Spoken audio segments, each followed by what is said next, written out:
by the conversations that we've seen unfold on stage, and we'll see a lot more of that happening off the stage as well after this session. But we have a very important conversation coming up where we focus on the need for integrating sustainability into business operations. How does one create mindful businesses that actually involve a holistic approach, also taking into account the need for green actions as far as business operations are concerned, the theme being corporate sustainability and responsible business practices adopting inclusive action. That is the theme for our next session. And let me now invite on stage the panelists for this next session. We have with us Sanjeev, Ranjan, VP and Head CSR Wellspun Foundation. We also have Crispino, Lobo, co-founder Watershed Organization Trust and Sampada Trust, and Ritesh, Sinha, Group CSR Head Krishna Maruti Limited. This session will be moderated by my colleague Shivan Chandna.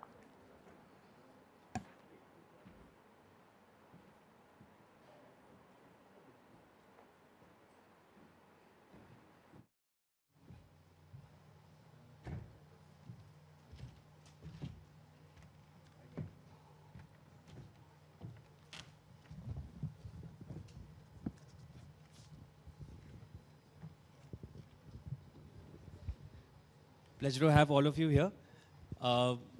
With Sanjeev and Mr. Lobo, we've had a bit of a discussion outside. So with you, we'll catch up on what we start.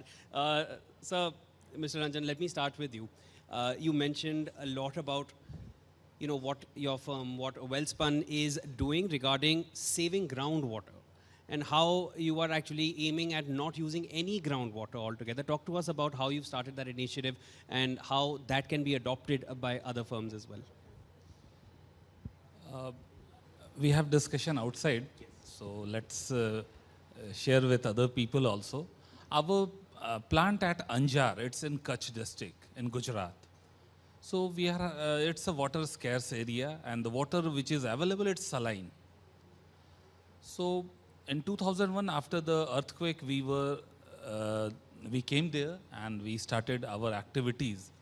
So water, and we are in the textile sector. So water is very much is required, and fresh water and clean water is required. So what we did, we have 3 urban agglomeration near us. It's Gandhidham, Anjar, and Adipur. And they don't have any STP in the urban local body. So we created a 40 MLD STP plant. We started taking sewage water from them, and we started recycling it for our own purpose, and we started using that. First thing, we get the water, clean water, as crystal clear water. What is filled here, there on water is on the every table is better than that. Second thing, the sludge which we are getting, जैसा People Baba ने कहा, we have started using it because it's a totally barren land. So we have started using in and around the farmers who are there. We have started giving them free of cost. Use it as a biofertilizer in your agriculture field. So we started doing that. Third benefit, what community got out of that, that the water which was earlier coming for Wellspun group is now diverted, because we are not using that fresh water. It's diverted for agriculture, irrigation purpose, and other activities to the community and the farmers. So they started getting double income on that. So when it comes to water, I'll come to Mr. Lobo on that. You worked extensively on it with the Watershed Organization Trust. So you've worked extensively in the rural sector, so I'll obviously direct it there. But there is one concern, and I shared this with you earlier also. It's a question which comes to a lot of people's minds as well. Water, with the kind of catastrophes we're seeing, with the kind of floods we're seeing, it's a little difficult to understand why, when there is no shortage of water otherwise, why is drinking water such a big problem? Why can't that be derived from it? So if you can share your thoughts on what are the issues that one faces in terms of generating drinking water or usable water for humans, and also weigh in on all that you're doing on the rural sector. Yeah, thank you. You see, water ultimately comes from rain, and when it's underground. So if we do not get rain or adequate amounts of it, then obviously you're going to have a period of water shortage and drought, right? If you extract too much of water from the ground, that's a limited finite resource. So sooner or later, if you mine it, you're going to exhaust it. There's an irony also that rain in India comes, most of it, during the monsoons. And 80% of Indian rain, of our monsoons is the southwest monsoons. So you have in those 4 months, actually not more than 45 days when you have what is called as harvestable rainwater. So you got only that much time to capture the rainwater wherever it falls, to store it on the surface, to slow its runoff, and to force it underground. That's the window of opportunity you have. And if you don't do that, and you don't get enough water or rain, then you're in trouble. That's one part. The other part, the irony is sometimes you have too much of rain. Yes. And still you have water shortage shortly after the rain is over. That's because if it comes in a downpour, then it runs off. And the trouble with us is, though we have plenty of rain in India on the peninsular level, on the large scale level, we do not capture enough of it in situ and store adequate amounts of it nearest to the habitations or to use it when there's no more rain. So that's another problem with getting too much rain but not storing enough. And the last is, when we have enough water, we still don't have enough available because we waste it. So do you know that 40% of water, when it's transferred from the dams to the cities, 40% of it is lost in conveyance only, just coming to your place through leakage, through damages to the infrastructure, and lastly when we waste it in our homes. So I guess It has to start at the home level. Absolutely. Stop wasting water is something, that, but we still need to be told that, because still there is 40% wastage that you're talking about. yes. So talk to us about, you shared something very, very insightful that, urban India and rural India, it is not a 50-50 divide. It's a 70-30 divide, with 70% which is still on the rural sector, and how urban sector actually depends on it. Talk to us about that, and in terms of, the work that you are doing in the rural sector. Yes, it might be interesting to know that as much as 70% of our geographical area is what is called as dry lands. That means it depends on rain for survival. And the people who live out there, who are the majority of our countrymen, depend on that, rain and groundwater. And both these sources of water are at serious risk now because of population increase, economic growth, over-exploitation of water resources, and wasteful use, number one. And number two, because of climate change. You see, what has been happening. We've had the hottest summer ever recorded. That has implications for rainfall and how it happens. Yes. Number two, urbanites don't realize that most of their water comes from rural India. Our dams, which supply water to cities, are out there. And if we don't take care of the storage areas there, which includes regenerating and protecting the environment, then our dams will not get filled also. So all these things, water is quite a complex affair.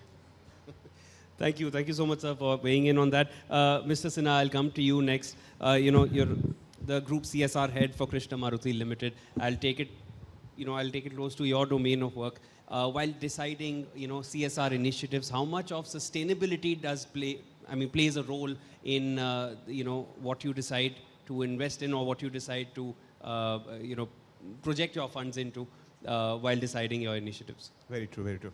Thank you very much for inviting me for such a wonderful event that is addressing the most urgent requirement of the future. So this event basically talks about the corporate sustainability. Now, corporate sustainability has been a very buzzword in the corporate sectors, and every corporate is adopting their strategy to have the sustainability in their place.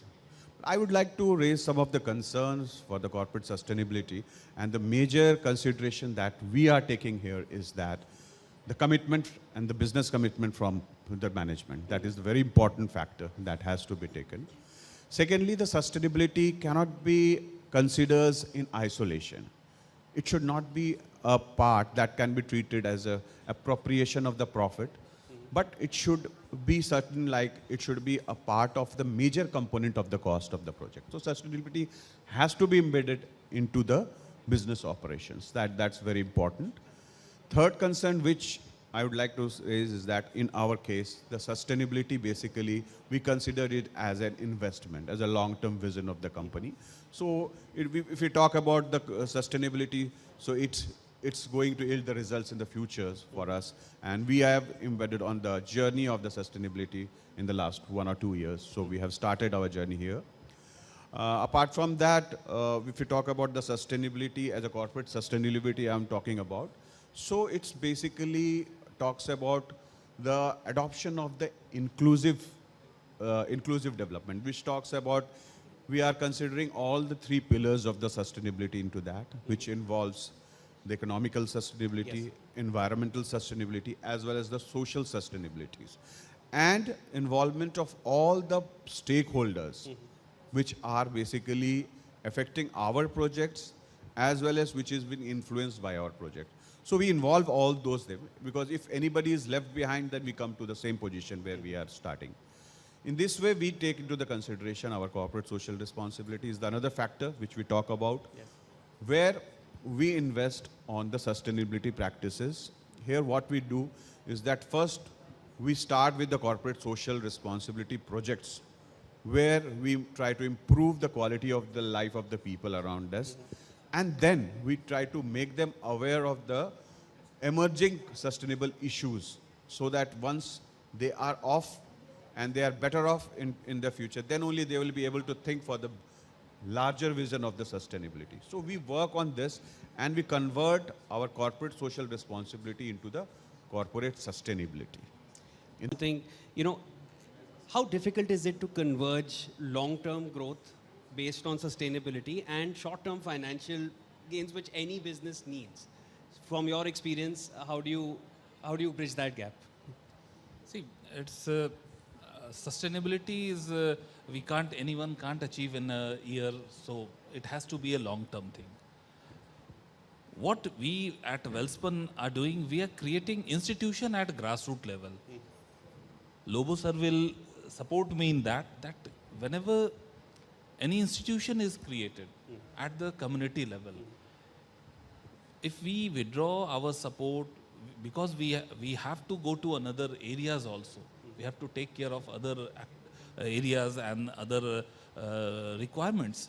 So that has to be sustainable on their own. For that, what we are doing, we are now doing collaboration. And it's not only about Welspun. Many organizations, suppose that if I am very good at project management, but preparing a project on water, he is the best person. So I will collaborate with his water organization, and then jointly we will organize a good program. And from the day one, what we do, from the day one, we try to convince the community that this is your thing. You are the partner. Ultimately, you have to take care of this. We are only channelizing the support, which we are funding, technology input, technical input, everything which we are getting from others. We are just becoming an intermediary in between. So you have to manage it after once we leave. So same thing it is on the company side also. So it takes time, but yes, every organization has started thinking on that, and they all are implementing in that. Time is to have a collaboration for convergence of a good program. Mr. Lobo, I'll come back. At an individual level and also at an enterprise level or at a company level, what an organization can do and what an individual can do to curb that, because it's not something somebody doesn't know, that wasting water is a bad thing. Everyone knows that, but still it is happening. What can be done at both these levels to ensure that it is reduced? Yeah, so it depends where you are located. So if you're in the town, then obviously it's a different ball game completely. So when you brush your teeth, for instance, don't leave the taps open. Just use it when you require to use it. If there's a leak in your building, people often ignore that, but that's hell of a lot of water lost over a period of a year. And if in the locality the pipes are rusted and old and you know for sure it's leaking, get that repaired. If you're living in the rural areas and you're living in an area where water is a problem, then you need to look at where it comes from, which is the rain. So what we do is we organize communities to actually capture rainwater across the landscapes and the micro catchments they live in at scale, because that's the only source you have. And once it rains, it runs off. You need to slow it down. You got to make it walk. And when it's walking, you stop it. By doing that, you're able to store it on surface, you infiltrate the soil, and you recharge the groundwater aquifers. You want to keep most of your water in tropical India, where we have scorching summers. You want to keep it most underground, because then evaporation, which is as much as 60 to 70% in the dry season, is saved. That water is when you need it most. So you take up this kind of comprehensive water harvesting structures by doing watershed development on a rich to valley basis through community mobilization. Then at least from the supply side aspect of water, you can augment your water resources. But that's not enough. You need to also manage its use, or the demand side of water.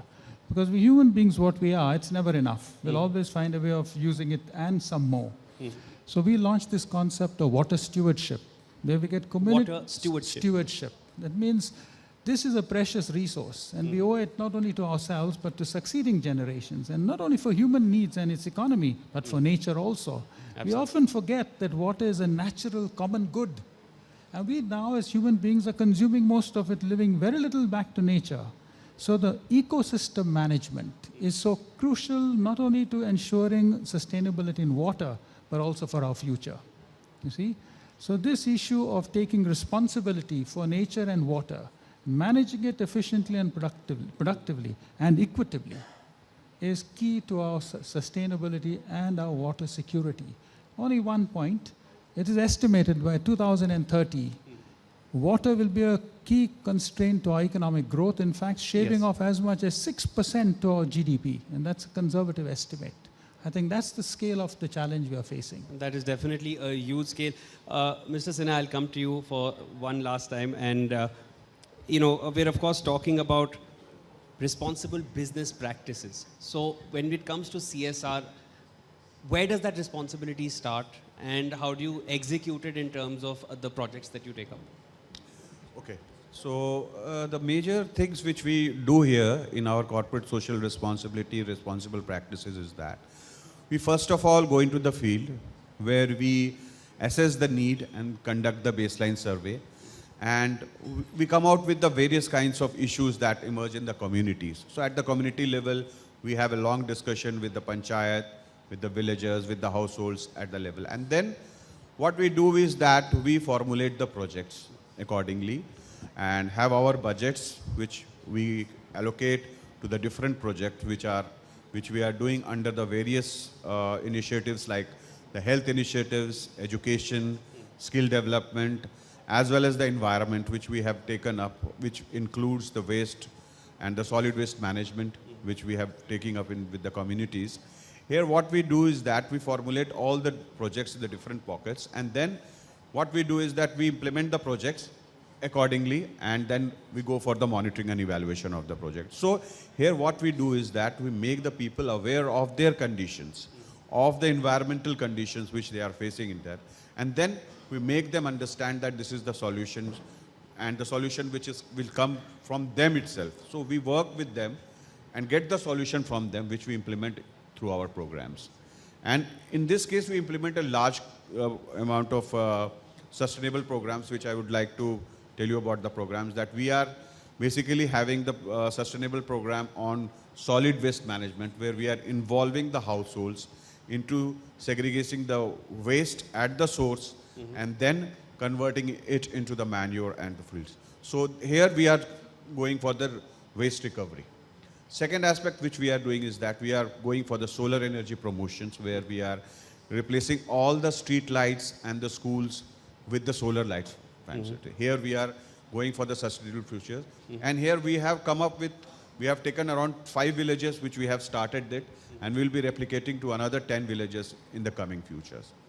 Third is that water recharge, which Mr. Lobo was telling about, that water recharge thing, that we are having the ponds in the areas, in the villages. So we are rejuvenating those ponds and making it accessible to the peoples with the beautification and all kind of activities, and making the people having the sense of environmental consciousness and helping to sustain the futures. Because I just want to add one thing to this, that natures provide free lunch to everyone, but we need to control our appetite for the nature. Thank you very much. Summed it up perfectly. Thank you so much, Mr. Sanjeev Ranjan, Mr. Crispino Lobo, and Mr. Ritesh Sinha for all your insights on mission sustainability. And thank you so much for joining in, because no action is not an option. And you're already practicing that. Thank you so much. Thank you very much. Thank you.